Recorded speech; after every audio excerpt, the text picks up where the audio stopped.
Sandra,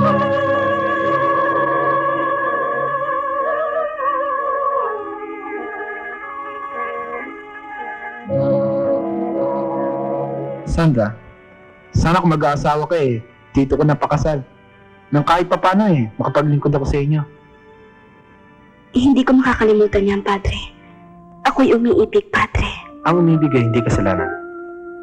Ito'y karapatan ng bawat nilalang. Ang lalaking iniibig ko'y walang kalayaang umibig sa akin.